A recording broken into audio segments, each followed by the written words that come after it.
നമസ്കാരം ഡാർക്ക് സ്റ്റുഡിയോയുടെ പുതിയ വീഡിയോയിലേക്ക് എല്ലാവർക്കും സ്വാഗതം. ഞാൻ ഈ ഒരു വീഡിയോ നേരത്തെ ലൈവായിട്ട് ചെയ്യാൻ നോക്കിയിട്ടുണ്ടായിരുന്നു കേട്ടോ. പക്ഷേ ഞാൻ ലൈവിൽ വന്ന സമയത്ത് ഞാൻ ആദ്യമായിട്ടാണ് ലൈവിൽ വരുന്നത്.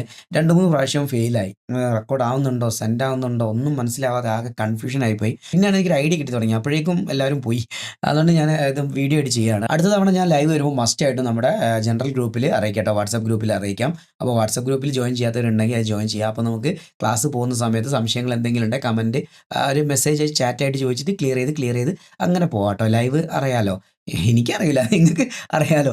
ഞാൻ ആകെ കുടുങ്ങിപ്പോയി, നാണം കിട്ടുപോയി എന്ന് പറയാം. അപ്പോൾ എന്തായാലും നമുക്ക് വീഡിയോയിലേക്ക് പോകാം. അപ്പോൾ ഈ ഒരു വീഡിയോ നിങ്ങൾ കണ്ടിട്ടുണ്ടാകും. ഇതേപോലെ ഒരു ആളുടെ ചുറ്റിലും ഇങ്ങനെ ലോഗോസോ ടെക്സ്റ്റോ എന്തെങ്കിലും ഇങ്ങനെ കറങ്ങുന്ന ഒരു ആനിമേഷൻ ചെയ്യുന്നത് അല്ലേ. ഇതിൻ്റെ അകത്ത് ഞാനിപ്പോൾ നിൽക്കുന്ന ഒരു ഫോട്ടോ ആണ് ആഡ് ചെയ്തത്. ഇതിന് നിങ്ങൾക്ക് വീഡിയോ ആഡ് ചെയ്യാം കേട്ടോ, ഒരു കുഴപ്പമില്ല.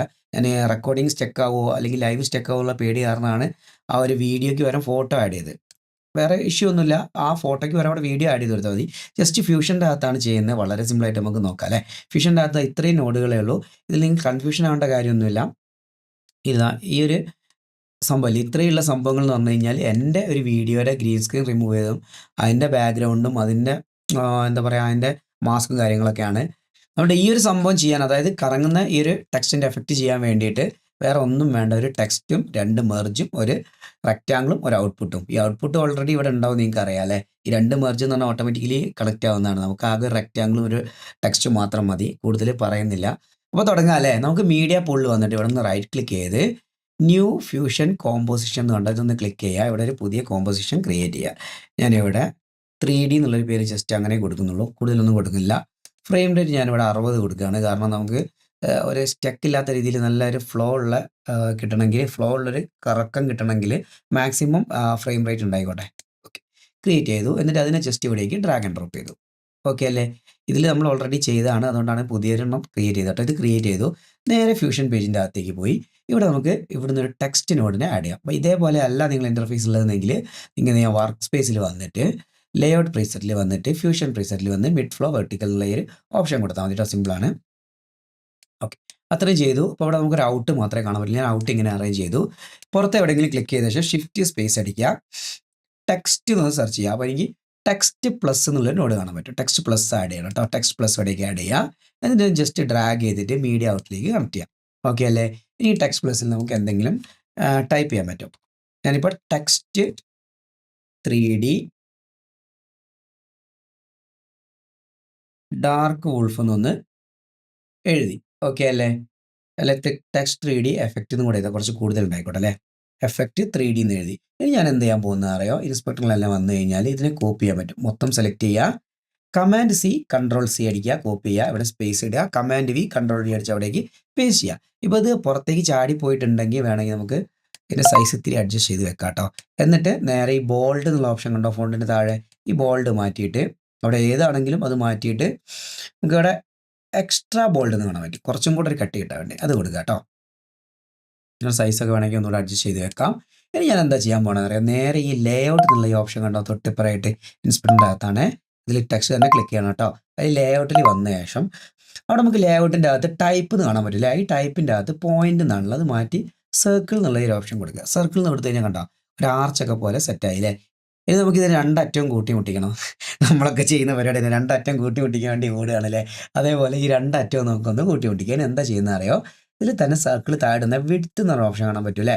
ആ വിഡ്ത്തൊന്നും ഇങ്ങനെ ബാക്കോട്ടേക്ക് വലിച്ചു നോക്കിയേ. മുന്നോട്ടേക്ക് വലിച്ചാൽ ഇതേപോലെ ഇതായി പോവും. ബാക്കോട്ടേക്ക് വലിക്കണം കേട്ടോ. ബാക്കോട്ടേക്ക് വലിച്ചാൽ ഇതേപോലെ ഏകദേശം ഇങ്ങനെ മുട്ടിനുള്ള ഒരു സെറ്റപ്പ് എത്തിക്കഴിഞ്ഞാൽ ഈ റൗണ്ട് കിട്ടില്ലേ. ഇനി കുറച്ചും കൂടെ വലുതാക്കണം എന്ന് ആഗ്രഹം ഉണ്ടെങ്കിൽ നമുക്ക് ടെക്സ്റ്റിൻ്റെ അകത്ത് വന്നിട്ട് കുറച്ചും കൂടെ വലുതാക്കാം. അപ്പോൾ ഇതിങ്ങനെ കയറി പോകുന്നുണ്ടല്ലേ. ഒന്നിൻ്റെ ഉള്ളിലേക്ക് അത് വലുതാവുന്നില്ല, ഒന്നിൻ്റെ ഉള്ളിലേക്ക് ഒരു ലെറ്റർ കയറി പോവാം. അപ്പോൾ നമുക്ക് ഇവിടെ എന്ത് ചെയ്യാം, ലേഔട്ടിൻ്റെ അകത്ത് തന്നെ വന്ന ശേഷം ഈ വിഡ്ത്ത് കുറച്ചുകൂടെ ഇങ്ങനെ തന്നെ പഴയ പോലെ തന്നെ കൊണ്ടുവെക്കാം. എന്നിട്ട് ടെക്സ്റ്റിൻ്റെ അകത്ത് ഇങ്ങനെ നീക്കി നോക്കിയാൽ കണ്ടോ ഇതേപോലെ നമുക്ക് അഡ്ജസ്റ്റ് ചെയ്യാം. ഈ 2 രീതിയിൽ നിങ്ങൾക്ക് ചെയ്യാൻ പറ്റും കേട്ടോ. അപ്പം ഓൾമോസ്റ്റ് ഇങ്ങനെ സെറ്റാക്കിയിട്ടോ ഇങ്ങനെ മതി.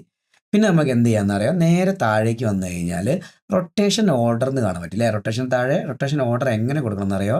ഇപ്പോൾ നമുക്ക് XYZ എന്നുള്ളൊരു ഓപ്ഷനിലാണ് കിടക്കുന്നത്. മാറ്റിയിട്ട് ZXY എന്നുള്ള ഈ ഒരു ഓപ്ഷനിൽ കൊടുക്കുക. ഓക്കെ അല്ലേ. എന്നിട്ട് ഈ Z വാല്യൂ ഒന്ന് അഡ്ജസ്റ്റ് ചെയ്ത് നോക്കിയാൽ ഇതേപോലെ റൊട്ടേഷൻ കിട്ടും. ഓക്കെ ആണ്. ഇതിൽ ഓരോന്നോരോന്ന് നമുക്ക് തിരിച്ച് നോക്കാം അല്ലേ. ഇത് തിരിച്ച് നോക്കിയാൽ ഇങ്ങനെ ഒരു റൊട്ടേഷൻ കിട്ടും. നമുക്ക് ഇങ്ങനെയല്ല റൊട്ടേഷൻ വേണ്ട അല്ലേ. അപ്പോൾ റീസെറ്റ് ചെയ്യാം. എന്നിട്ട് ഇവിടെ വൈൽ ഡബിൾ ക്ലിക്ക് അടിച്ചു കൊടുത്താൽ റീസെറ്റ് ആവും കേട്ടോ. ഇനി Xൻ്റെ അകത്ത് വന്ന് ഇങ്ങനെ ചെയ്ത് നോക്കിയാൽ ഇപ്പോൾ ഏകദേശം റെഡിയാണല്ലേ. മുന്നോട്ടേക്കും ബാക്കോട്ടേക്കും തിരിക്കാൻ പറ്റും. അപ്പോൾ നമ്മൾ എന്ത് ചെയ്യാറ്, ഇവിടെ ഒരു -70 എന്നുള്ളൊരു വാല്യൂ കൊടുക്കുക. അപ്പോൾ നമുക്ക് ഇതേപോലെ ഒരു സംഭവം കിട്ടും. ഓക്കെ അല്ലേ? -70 കൊടുക്കുക കേട്ടോ. പിന്നെ ഇസഡ് വാല്യൂ നമുക്കിങ്ങനെ റീസെറ്റ് ചെയ്ത് വെക്കാം. ബാക്കി ഇവിടെ ഒന്നും ചെയ്യാനില്ല കേട്ടോ. അതായത് എക്സ് വാല്യൂ മാത്രം ഇവിടെ കൊടുക്കുക. നേരെ ട്രാൻസ്ഫോമിൻ്റെ അകത്ത് വരിക. ഇതിൻ്റെ അകത്ത് 3 റൊട്ടേഷൻ കാണാൻ പറ്റും. അപ്പോൾ നമുക്ക് 3 തിരിച്ച് നോക്കാം. ഒന്ന് തിരിച്ച് നോക്കിയപ്പോൾ ഇതേപോലെ, അതായത് മേലോട്ടേക്ക് ഇങ്ങനെ അറേഞ്ച് ചെയ്ത് വെക്കുന്നു, താഴേക്ക് ഇങ്ങനെ അറേഞ്ച് ചെയ്ത് വെക്കുക എന്നുള്ള രീതിയിൽ കിട്ടുന്നുണ്ട് അല്ലേ? വൈയിലാണെങ്കിലും ഇങ്ങനെയാണ്, ഇസഡിലാണ് ഇങ്ങനെയാണ്. അപ്പോൾ ഇതൊന്നുമല്ല നമുക്ക് വേണ്ടത് അല്ലേ? ഒക്കെ നമ്മൾ ചെയ്ത് നോക്കണം കേട്ടോ. നമുക്ക് പുതിയ എന്തെങ്കിലും ഐഡിയ അതിൽ നിന്ന് കിട്ടാൻ ചാൻസ് ഉണ്ട്. അപ്പോൾ ഇതിൻ്റെ അകത്ത് നമുക്ക് ഇതേപോലെ മേലേക്ക്, അതായത് മുന്നോട്ടേക്ക് തിരിച്ചിട്ട് ഒരു 90 ഡിഗ്രി കൊടുക്കുക. 90 ഡിഗ്രി, അതായത് കുത്തനെ വെക്കുക എന്നുള്ള കണ്ടീഷനിൽ. ഇപ്പോൾ കണ്ടോ 90 ഡിഗ്രി വന്ന സമയത്ത് നമുക്ക് ഇതേപോലെ ഇവിടെ ഇങ്ങനെ എഴുത്ത് കാണാൻ പറ്റും. അതേപോലെ ബാക്കിലായിട്ട് ഇങ്ങനെ റൊട്ടേഷൻ്റെ ഒരു ടൈപ്പ് കിട്ടിയില്ലേ? ഇനി നമുക്ക് എന്ത് ചെയ്യാമെന്നറിയോ? തിരിച്ച് വീണ്ടും ലേഔട്ട് തന്നെ വരിക. ലേഔട്ട് തന്നെ വന്നു കഴിഞ്ഞാൽ വൈ വാല്യൂ ഒന്ന് അഡ്ജസ്റ്റ് ചെയ്ത് നോക്കാം. അപ്പോൾ നമുക്ക് ഇങ്ങനെ ഒരു കറക്കം കിട്ടും. അപ്പോൾ നമുക്ക് അതല്ല വേണ്ടത് അല്ലേ? ഇനി നമുക്കിതൊന്ന് അഡ്ജസ്റ്റ് ചെയ്ത് നോക്കാം. നിങ്ങൾക്ക് റൊട്ടേഷൻ ഇങ്ങനെ മുകളിൽ കൂടെയാണോ മേളിലൂടെയാണോ ടെക്സ്റ്റ് കറക്റ്റായിട്ട് വരേണ്ടത്, അല്ലെങ്കിൽ താഴെ കൂടെ ആണോ നിങ്ങൾക്ക് തീരുമാനിക്കുക കേട്ടോ. താഴെ കൂടെ ആണെങ്കിൽ ഇങ്ങനെ സെറ്റ് ചെയ്യാം. അതായത് അപ്പോൾ എനിക്ക് കുറച്ചും കൂടെ ഒരു ഭംഗി തോന്നുന്നത് -100 എന്നുള്ളൊരു വാല്യൂയിൽ കിട്ടും കേട്ടോ. അപ്പോൾ ഇതല്ലേ കുറച്ചും കൂടെ രസം തോന്നുന്നത്. അപ്പോൾ എനിക്ക് ആദ്യം ഒരു ഐഡിയ കിട്ടിയില്ല, ഇപ്പോൾ ഒരു ഐഡിയ കിട്ടി. ഇതാണ് കുറച്ചുകൂടെ നല്ലതെന്ന് തോന്നുന്നു. ഇനി നമുക്ക് ഇസഡ് വാല്യൂയിൽ ഒന്ന് റൊട്ടേഷൻ കൊടുത്ത് നോക്കാം. കണ്ടോ കറക്റ്റായിട്ട് റൊട്ടേറ്റ് ആവുന്നുണ്ട് അല്ലേ? ഓക്കെ. ഇനി നമുക്ക് ഇതിൻ്റെ അകത്തേക്ക് നമ്മൾ എന്തെങ്കിലും ഒബ്ജക്റ്റിനെ പ്ലേസ് ചെയ്ത് കൊടുക്കണം അല്ലേ? അതിന് ശേഷം നമുക്കിത് കറക്റ്റായിട്ട് എക്സ് വാല്യൂ തീരുമാനിക്കാൻ പറ്റുള്ളൂ. അപ്പോൾ അതിന് വേണ്ടിയിട്ട് ഞാൻ എന്താ ചെയ്യാൻ പോകണമെന്ന് അറിയാം. നേരെ എൻ്റെ ഒരു പിക്ചർ ഇവിടേക്ക് ആഡ് ചെയ്യാണ്. നേരത്തെ നമ്മൾ ആഡ് ചെയ്ത പിക്ചറോ അല്ലെങ്കിൽ വീഡിയോ എന്ത് വേണമെങ്കിലും നമുക്ക് ഇവിടേക്ക് ആഡ് ചെയ്യാം കേട്ടോ. ഞാൻ ഈ ഒരു പിക്ചർ ഇവിടേക്ക് ആഡ് ചെയ്തു. നമുക്ക് ഇതിൻ്റെ ഗ്രീൻ സ്ക്രീൻ ഒക്കെ ഒന്ന് റിമൂവ് ചെയ്യണം അല്ലേ? അതിന് വേണ്ടി എന്ത് ചെയ്യാം? ഇവിടെ ക്ലിക്ക് ചെയ്ത് ഷിഫ്റ്റ് സ്പേസ് 3D എന്നുള്ള സെർച്ച് ചെയ്ത് 3D കെയർ ആഡ് ചെയ്യാൻ പറ്റും. 3D കെയറിൻ്റെ അതിനെ എടുത്ത് ഈ സ്ക്രീനിലേക്ക് ഡ്രാഗ് ആൻഡ് ഡ്രോപ്പ് ചെയ്യുക. എന്നിട്ട് ഈ ഒരു ഐക്കണിൽ ക്ലിക്ക് ചെയ്തിട്ട് വീഡിയോ ആണെങ്കിൽ ഇതേപോലെ മായ്ക്കാം കേട്ടോ. ഫോട്ടോ ആണെങ്കിലും ഒക്കെ കണക്കാണ്, ഇതേപോലെ മായ്ക്കാം. ഞാനിപ്പോൾ സ്പീഡായിട്ട് ചെയ്യുകയാണ്. ഡിസ്പ്ലേ ഫുള്ളായിട്ട് മുന്നോട്ട് നീക്കി വെച്ചു. ഇത് എനിക്ക് ഇങ്ങനെ മതി, കൂടുതൽ ഇതിൻ്റെ മുകളിൽ കളിക്കാണ്ടല്ലോ. അതിന് ഞാൻ ഇവിടേക്ക് എന്ത് ചെയ്യുക? ഒരു ബാക്ക്ഗ്രൗണ്ട് നോഡിനെയും കൂടി ആഡ് ചെയ്തു. എന്നിട്ട് ഈ ഡെൽറ്റ കീറിൻ്റെ അകത്ത് നിന്ന് ബാക്ക്ഗ്രൗണ്ടിലേക്ക് ഒരു കണക്ഷൻ കൊടുത്തു. അവിടെ ഒരു മെർജ് ആഡ് ചെയ്തു കേട്ടോ. എന്തിനാണ്? നമുക്ക് എന്തെങ്കിലും മാസ്കുകൾ ഇവിടെ വേണമെന്നുണ്ടെങ്കിൽ ആഡ് ചെയ്യാനാണ്. ഞാൻ മുകളിൽ നിന്ന് ഒരു മാസ്ക് ഇവിടേക്ക് ഡ്രാഗ് ആൻഡ് ഡ്രോപ്പ് ചെയ്തു. ഇല്ല ഷിഫ്റ്റ് സ്പേസ് റെക്റ്റാങ്കിൾ സെർച്ച് ചെയ്താൽ മതി കേട്ടോ. ഞാൻ ഇതേപോലെ മാസ്ക് ആഡ് ചെയ്ത് ഈ മെർജിനെ ഇവിടേക്ക് ഒന്ന് കണക്ട് ചെയ്തു. ഈ സൈഡിൽ കണ്ട ഒരു വര, ഈ ഒരു വരയൊക്കെ പോകാൻ വേണ്ടിയിട്ടാണ് ഞാൻ ആ ഒരു മാസ്ക് ആഡ് ചെയ്ത്. ഓക്കെ, ഓൾമോസ്റ്റ് സെറ്റായേ. ഇനി ഞാൻ എന്താ ചെയ്യാൻ പോകണമെന്ന് അറിയോ? നമ്മളുടെ ടെക്സ്റ്റിലേക്ക് ഇവനൊന്ന് കണക്ട് ചെയ്യണം. ടെക്സ്റ്റിലേക്ക് കണക്ട് ചെയ്യണമെങ്കിൽ ഈ ഒരു മെർജിൻ്റെ ഔട്ട് കണ്ടോ, ഇവിടുന്ന് ഒരു പോയിന്റ് വലിച്ചിട്ട് ടെക്സ്റ്റിൻ്റെ ഈ ഒരു ഔട്ടിലേക്ക് കണക്ട് ചെയ്യാം. ഓക്കെ ആണ്. എന്തെങ്കിലും കൺഫ്യൂഷൻ ഉണ്ടെങ്കിൽ പറയണം കേട്ടോ. ഇനി ഔട്ട് എടുത്ത് ഇവിടേക്ക് തന്നെ കണക്ട് ചെയ്യാം. ഇപ്പോൾ കണ്ടോ ഞാൻ പുറത്താണ്, ടെക്സ്റ്റ് ബാക്കിലുമാണ് അല്ലേ? അപ്പോൾ ഞാൻ ഉള്ളിലേക്ക് പോകണം. അതിന് വേണ്ടി എന്ത് ചെയ്യാം? എനിക്ക് ഇവിടെ ക്ലിക്ക് ചെയ്ത് റൈറ്റ് ക്ലിക്ക് ചെയ്ത് സാപ്പ് ഇൻപുട്ട് കൊടുക്കുക. അപ്പോൾ ഞാൻ ഉള്ളിലേക്ക് പോയി, പക്ഷേ ടെക്സ്റ്റ് ടെക്സ്റ്റിൻ്റെയും ബാക്കിലേക്ക് പോയി. അപ്പോൾ ഞാൻ ഇതിൻ്റെ രണ്ടിലും നടുവിലായിട്ട് വരണം അല്ലേ? സെൻട്രലായിട്ട് വരണം. അതിന് എനിക്ക് എന്ത് ചെയ്യാൻ പറ്റുമെന്ന് അറിയാം? ഇവിടെ എനിക്കൊരു മാസ്ക് ആഡ് ചെയ്യാം.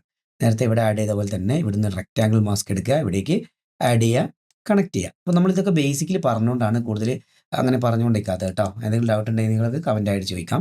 അത് ഞാൻ ഇതിനെ ഇത്തിരി താഴേക്ക് വലിച്ചു, ഇതേപോലെ സെറ്റാക്കി വെച്ചു കേട്ടോ. ഓൾമോസ്റ്റ് സെൻറ്ററിലേക്ക് വരുന്ന രീതിയിൽ സെറ്റാക്കി വെച്ചു. ഇനി ഞാൻ എന്താ ചെയ്യാൻ പോകണമെന്ന് അറിയാം? ഈ ടെക്സ്റ്റിൻ്റെ അകത്തുനിന്ന് ഒരു ഔട്ട് വലിച്ച് ഈ മെർജിൻ്റെ ഔട്ടിലേക്ക് കണക്ട് ചെയ്തു. ഓക്കെ, എനിക്കിപ്പോൾ ഇതേപോലെ ഞാൻ അറേഞ്ച് ചെയ്ത് വെക്കുകയാണ്. കുറച്ച് മനസ്സിലാവുന്നൊരു ഭംഗിക്ക് വേണ്ടിയാണ്, വേറെ ഒന്നുമില്ല. ഇതേപോലെ അറേഞ്ച് ചെയ്ത് വെച്ചു. ഇപ്പോൾ എനിക്ക് വീണ്ടും ഈ ടെക്സ്റ്റ് എൻ്റെ മേലെ കൂടെ തന്നെ വന്നു അല്ലേ? അപ്പം ഞാൻ എന്ത് ചെയ്യാൻ പോകാമെന്നറിയാം? ഈ ഒരു ഔട്ട് കണ്ടോ, മെർജിൽ നിന്ന് നമ്മൾ ഇവിടെ കണക്ട് ചെയ്ത് ആ ഔട്ട് എന്നൊരു പോയിന്റോടെ ഞാൻ വലിച്ചു. എന്നിട്ട് ഈ മെർജിൻ്റെ നീല പോയിന്റ് കണ്ടോ, അവിടേക്ക് കണക്ട് ചെയ്തു. മാസ്കിങ് പോയിന്റ് ആണ് കേട്ടോ. അവിടേക്ക് ആഡ് ചെയ്തു. ഇങ്ങനെ കൊടുത്തു. ഇനി എന്ത് ചെയ്യുക? ഈ രണ്ടാമത്തെ മെർജിൻ്റെ അകത്ത് വരിക. അതായത് നമ്മളിപ്പം മാസ്ക് ആയിട്ട് ഇവനെ കണക്ട് ചെയ്തെങ്കിൽ രണ്ടാമത്തെ മെർജില്ല അതിൽ വരിക. ഇവിടെ മെർജ് 3 ആണ്. ഓൾറെഡി ഇവിടെ മെർജ് ഉള്ളതുകൊണ്ടാണ്. അതിൽ വന്ന ശേഷം എന്ത് ചെയ്യുക? ഇവിടെ സെറ്റിങ്സ് എന്ന് കണ്ടോ, ഇൻസ്പെക്ടറിൽ വന്നു കഴിഞ്ഞാൽ സെറ്റിങ്സിൻ്റെ അകത്ത് വരിക. അപ്ലൈ മാസ്ക് ഇൻവേർട്ടഡ് എന്ന് കൊടുക്കുക. കണ്ടോ, അപ്ലൈ മാസ്ക് ഇൻവേർട്ടർ കൊടുക്കുമ്പോൾ തന്നെ ഒരു സംഭവം സെറ്റായി. ഇനി നമുക്ക് ഒന്ന് പ്ലേ ചെയ്ത് നോക്കാം അല്ലേ? എവിടെയെങ്കിലും ഇഷ്യൂ ഉണ്ടോയെന്ന്. ഇനി നമുക്ക് റൊട്ടേഷൻ കിട്ടണം. ഇനി എന്ത് ചെയ്യുക? നേരെ ഇത്രയും കാര്യങ്ങൾ കഴിഞ്ഞു കേട്ടോ. ഇനി നമുക്ക് ടെക്സ്റ്റിൻ്റെ അകത്ത് തന്നെ വീണ്ടും വരാം. ടെക്സ്റ്റിൽ ക്ലിക്ക് ചെയ്യുക. ടെക്സ്റ്റിൻ്റെ അകത്ത് നമ്മൾ സി വാല്യൂ കറക്കിയ സമയത്താണ് ഈ റൊട്ടേഷൻ കിട്ടുന്നത് അല്ലേ? അപ്പോൾ നമുക്ക് എന്ത് ചെയ്യാം? സി ഒന്ന് റീസെറ്റ് ചെയ്യാം. ഇവിടെ സിയിൽ ഡബിൾ ക്ലിക്ക് അടിച്ചാൽ റീസെറ്റ് ആയിട്ടോ. എന്നിട്ട് ഇവിടെ 0ൻ്റെ അകത്ത് വെച്ച ശേഷം ഇവിടെ നമുക്ക് പ്ലേ ഹെഡർ കാണാൻ പറ്റില്ല. ഈ പ്ലേ ഹെഡറിനെ 0ൽ കൊണ്ടുവയ്ക്കുക. അവിടെ ഒരു കീ ഫ്രെയിം അപ്ലൈ ചെയ്യുക. എന്നിട്ട് എന്ത് ചെയ്യുക? ഏകദേശം മുന്നോട്ട് കൊണ്ടുവരിക. ഞാൻ അവസാനത്തെ ഫ്രെയിമിലേക്ക് 119ാമത്തെ ഫ്രെയിമിലേക്ക് കൊണ്ടുവച്ചു. അവിടേക്ക് ഒരു ഈ സി വാല്യൂ തന്നെ തിരിച്ച് വന്നിട്ട് 360 ഡിഗ്രി അവിടേക്ക് ആഡ് ചെയ്തു. ഇപ്പം ഞാനൊന്ന് പ്ലേ ആണെന്ന് നോക്കിയോ, ആ ടെക്സ്റ്റ് എൻ്റെ ചുറ്റിലും കിടന്ന് കറങ്ങാൻ തുടങ്ങും. കണ്ടോ? വളരെ സിമ്പിൾ അല്ലേ? ഇത്ര സിമ്പിളായിട്ട് ചെയ്യാൻ പറ്റുന്ന ഒരു കാര്യമാണ്. ഇനി നമുക്ക് ഇതിൻ്റെ സ്മൂത്തോ കാര്യങ്ങളൊക്കെ ഒന്ന് അഡ്ജസ്റ്റ് ചെയ്യണമെന്നുണ്ടെങ്കിൽ എന്ത് ചെയ്യാം? അല്ല ഇത് റിപ്പീറ്റ് ആയിട്ട് അങ്ങനെ പോകണമെന്നുണ്ടെങ്കിൽ നമുക്ക് എന്ത് ചെയ്യാം? നേരെ സ്പ്ലൈൻ എന്നുള്ള ഒരു ഓപ്ഷൻ കണ്ടോ?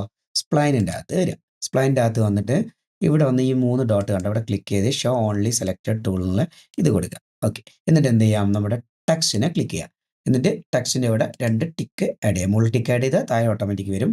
എന്നിട്ട് ഇവിടെ ക്ലിക്ക് ചെയ്ത ശേഷം നമുക്കിവിടെ ഇങ്ങനെ ഒരു ഐക്കൺ കാണാൻ പറ്റും അല്ലേ? അതായത് സെലക്ട് ഓൾ എന്നാണ് ഇതിൻ്റെ പേര്. സെലക്ട് ഓൾ കൊടുക്കുക. ഫസ്റ്റ് കാണുന്ന ഈ ഒരു സ്മൂത്ത് ഉണ്ട്. വേണമെങ്കിൽ സ്മൂത്ത് എന്നുള്ള ഈ ഒരു ഓപ്ഷൻ കൊടുക്കാം. അതിനുശേഷം എന്ത് ചെയ്യാം? ഇവിടെ വന്നു കഴിഞ്ഞാൽ നിങ്ങൾക്ക് വേറൊരു ഐക്കൺ കാണാൻ പറ്റും. സെറ്റ് ലൂപ്പ് എന്നുള്ള ഇത് ക്ലിക്ക് ചെയ്യുക. ഇനി ഒന്ന് പ്ലേ ചെയ്ത് നോക്കിയേ. ഇത് കണ്ടിന്യൂസ് നമ്മൾ എത്രത്തോളം മുന്നോട്ട് വെക്കുന്നതനുസരിച്ച് ലൂപ്പായി പ്ലേ ആവും. കണ്ടോ?